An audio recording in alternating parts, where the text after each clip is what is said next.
le corps inanimé de ma femme avec mon fils, le bras bloqué en dessous. Je sors le bras de mon fils dessous ma femme et je commence très rapidement les massages cardiaques, le bouche à bouche.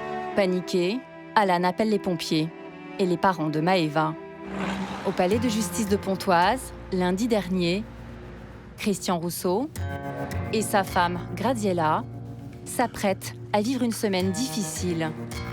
Dans quelques minutes, va débuter le procès de l'assassin présumé de leur fille Maëva. La jeune femme a été sauvagement tuée sous les yeux de son bébé. Voilà, Maëva et Lorenzo. Il faut bien que le criminel y voie ça. Voir s'il peut éprouver un peu de regret, un minimum. Pour la première fois depuis 3 ans, les parents de Maëva vont devoir faire face à celui qui aurait pris la vie de leur fille et brisé la leur. Ouais. Ils appréhendent d'autant plus ce moment que celui qui sera dans le box des accusés est un ancien ami à eux. La cour d'assises a 5 jours pour répondre aux questions qui hantent Christian et Graziella.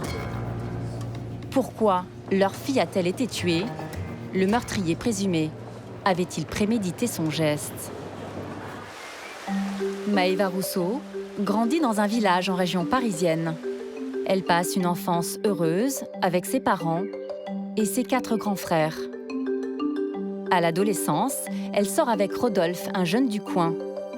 Ici, tout le monde se connaît. Le père de Maëva et le père de Rodolphe, Alain Berruet, sont très amis. Sur cette photo, on les voit tous les deux côte à côte. Mais l'amourette entre les 2 adolescents ne dure pas. Maëva rêve d'une vie toute tracée. Elle travaille dans un salon de coiffure et veut fonder une famille. Michel, sa collègue, est très proche d'elle. Alors cette carte, j'y tiens, parce qu'en fait, c'est le début de notre amitié avec Maëva. À toi, la meilleure collègue que j'ai pu avoir, on s'est rencontrés dans mon cœur. Maëva qui t'aime. Ouais. Michel se souvient que Maëva n'avait qu'une idée en tête, trouver l'homme de sa vie. C'était une jeune femme naïve qui rêvait du grand amour. C'est vrai que nous étions toutes mariées au salon de coiffure, donc certainement qu'elle voulait prendre modèle sur nous. C'était une fille qui n'avait pas... moi, je l'ai rencontrée à l'âge de 19 ans. C'était déjà une femme. À l'âge de 20 ans, Maëva entame une relation avec Alan, un autre jeune du village. Très vite, le couple décide d'emménager ensemble. Ils s'installent dans cette petite maison à Chérence, dans le Val d'Oise.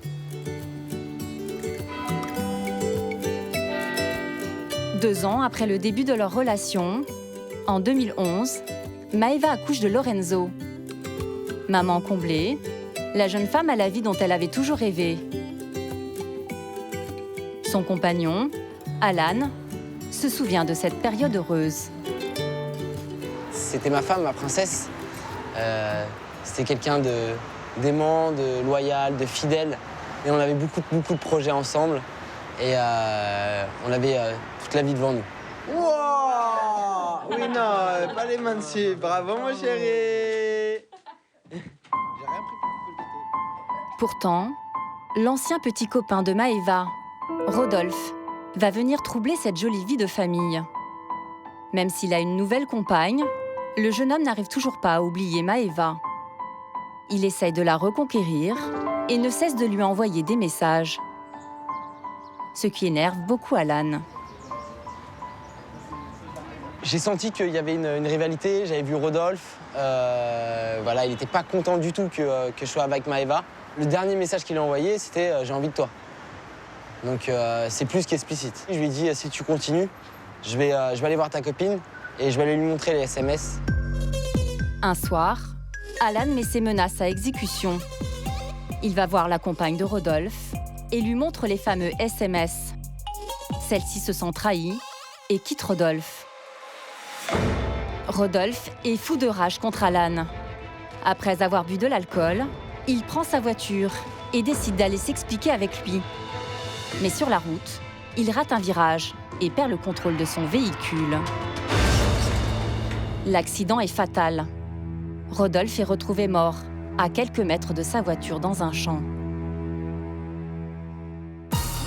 Alain Berruet, le père de Rodolphe, est effondré par la mort de son fils.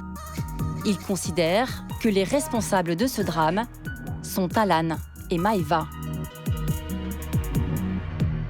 Avec sa femme, il en vient même à proférer des menaces contre le jeune couple. Comme ce jour où, en sortant du cimetière, d'après Alan, il s'en serait pris violemment à Maëva. C'est Maëva qui est visée, elle fonce vraiment sur elle, elle la plaque contre la voiture. Et ensuite, une pluie d'insultes, des menaces de mort. Tu vas souffrir comme moi j'ai souffert. Son mari est arrivé, 1 minute peut-être après. Et lui nous a aussi lancé une pluie d'insultes. J'ai tout de suite mis Maëva qui tremblait, qui faisait de l'asthme et qui n'arrivait plus à respirer, qui était terrorisée, et moi aussi, dans la voiture. Le jeune couple va immédiatement porter plainte. Malgré cela, le père de Maëva reste très ami avec Alain Berruet, le père de Rodolphe.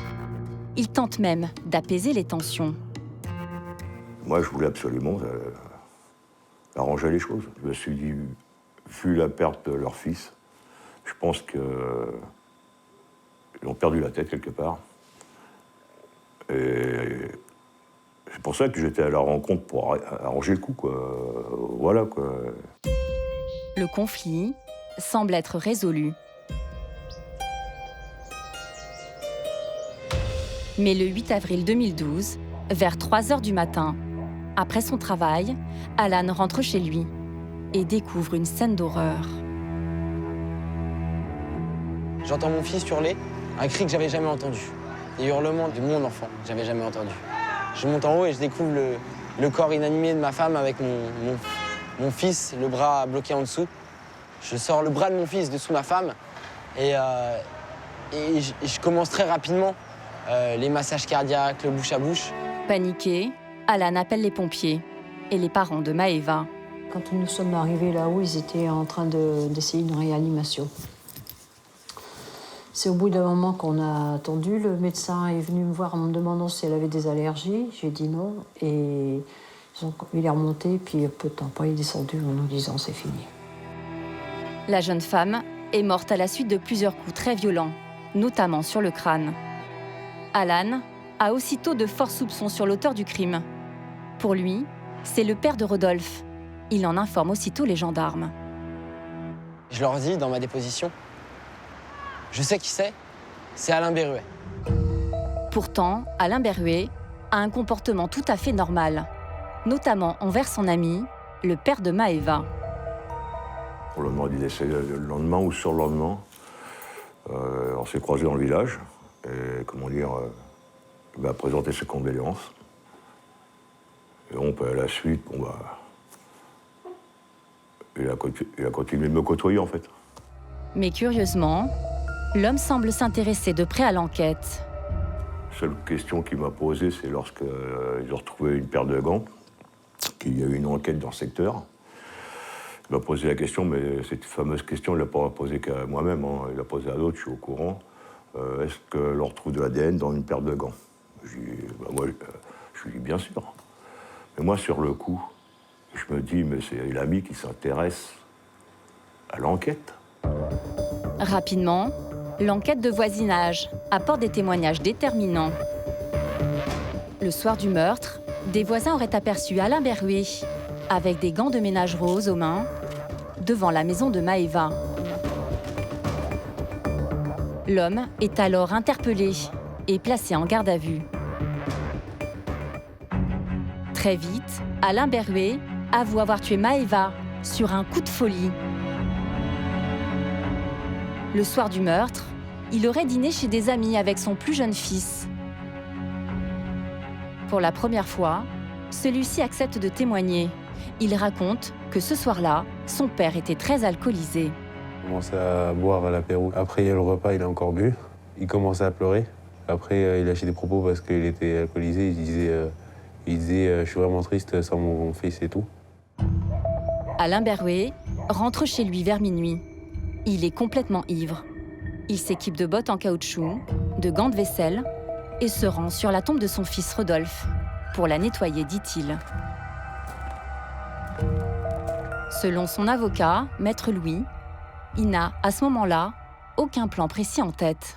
Il va sur la tombe de son fils, il va sur les lieux de l'accident où celui-ci est décédé. Et suivant son chemin, il finit par arriver à Chérances, ne sachant s'il va trouver Maëva ou Alan, ou Maëva et Alan. Il veut avoir des explications en ce qui concerne le décès de son fils. Avant d'entrer dans la maison, Alain Berruet prend soin de récupérer une batte de baseball dans sa camionnette, au cas où, dit-il, le couple serait armé. Pendant la reconstitution, il explique aux gendarmes être rentré sans effraction, la porte n'étant pas fermée à clé. Alan n'est pas là, Maëva est avec son bébé à l'étage. Il affirme avoir discuté avec elle pendant 5 minutes. La conversation aurait dégénéré et il l'aurait frappée à plusieurs reprises avec sa batte de baseball. Pour son avocat, son acte n'était pas prémédité. Vous croyez qu'il est pris dans un projet criminel, comme l'accusation pourrait me retourner la proposition, mais pas du tout. Il est complètement désemparé, cet homme. Et il n'est pas désemparé aujourd'hui. C'était hier, c'était avant-hier, c'est monté doucement, brutal, et puis ça finit par exploser au mois d'avril 2012. Mais pour les avocates des parties civiles, aucun doute, il y a bien préméditation. Alors, tout d'abord, le fait de prendre des gants en caoutchouc et des bottes pour éviter tout ADN. Il peut dire qu'il y est arrivé par hasard, il peut dire que la porte s'est ouverte toute seule, il peut dire que tout s'est fait tout seul. Il n'empêche qu'il arrive accoutré. Sa femme dira il est déguisé. Il a tous les éléments sur lui pour accomplir son dessein. Préméditation ou non, devant la cour d'assises, Alain Berruet a exprimé des regrets et demandé pardon à la famille de Maëva. Des regrets formulés par écrit dans une lettre que nous nous sommes procurés. Chaque matin, je suis réveillé par le regret. Ma seule envie, c'est de revenir en arrière. Maëva, pardonne-moi et que ta famille me pardonne. Repose en paix. Vendredi, à l'issue des 5 jours de procès, la Cour a reconnu qu'il s'agissait bien d'un crime prémédité. Alain Berruet a été condamné à 20 ans de réclusion criminelle pour l'assassinat de Maëva Rousseau. Une peine insuffisante pour la mère de Maëva. Le verdict n'est pas juste. C'est tout. Et là où son avocat avait tort, c'est qu'il mériterait de mourir en prison. Voilà, c'est tout ce que j'ai dit. On n'est pas content. C'est tout. Et on ne peut rien y faire. Mais Madame Rousseau, aucune peine n'aurait ramené votre fille. Aucune peine. Aucune peine. Alain Berruet a 10 jours pour faire appel de cette décision. Quelle que soit sa peine, la mort de Maëva aura brisé la vie de toute une famille.